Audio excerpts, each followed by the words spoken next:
den almægtige Gud, vor Herre Jesu Kristi Far, som i dåben har gjort dig til sit barn. Han styrke dig din tro og give dig håb. Han velsigne dig og bevare dig i sin kærlighed. Dit skriftord lyder sådan her. Herren siger, jeg giver jer min ånd, så I bliver levende.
Og det var min og Lasse, der var tæt på.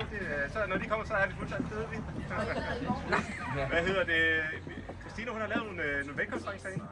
Jeg ved faktisk ikke, hvad det er for noget, hun har lavet, men det er nogle farver i nogle af dem. Den røde er en astronaut, og den anden er en mango. Okay, lækker. Og man har lige, hvis man har lyst, så kan man lige tippe den op med lidt gin eller lidt vodka. Det kan man lige selv beherske, hvor meget man har i. Men de er lidt søde i det, så det er meget godt lige at få en nipepper lidt op. Så det starter vi lige med det her. Tak. Værsgo. Tak.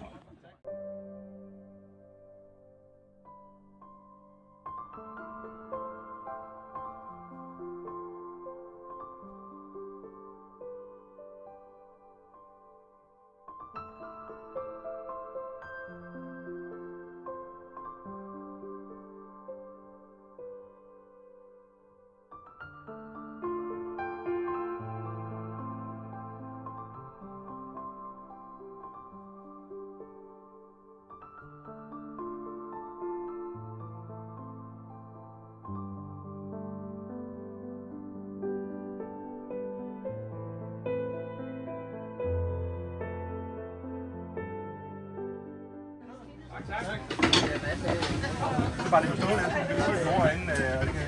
Ja, mor. Har du været kreativ, Magnus? Ja. Hvad selv det? Ja. Nå, Vi prøver bare at holde det så lidt low-key, lidt ude i haven, så vi kan fornemme, og burgervogn, dåsesodavand og så videre. Bare sådan lidt hygge. Ja. Uden for meget fancy. Ja. Det var det, Magnus han ville have og kunne lide. Ja. Så kl. 2, så åbner han op for Louis. Han har været åbnet ude, kan I se. Jeg tror nok, det er bulldogser til fredag. Okay.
Den store dag, Magnus, du vokser blæ.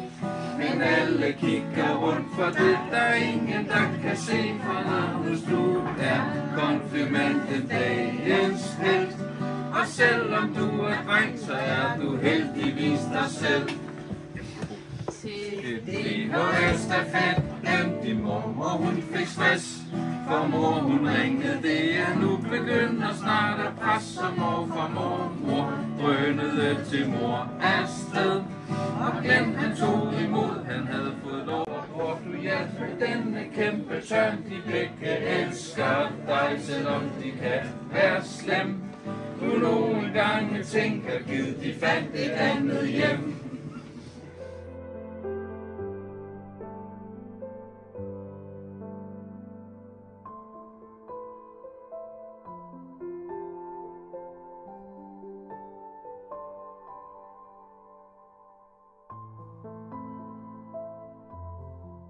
Magnus.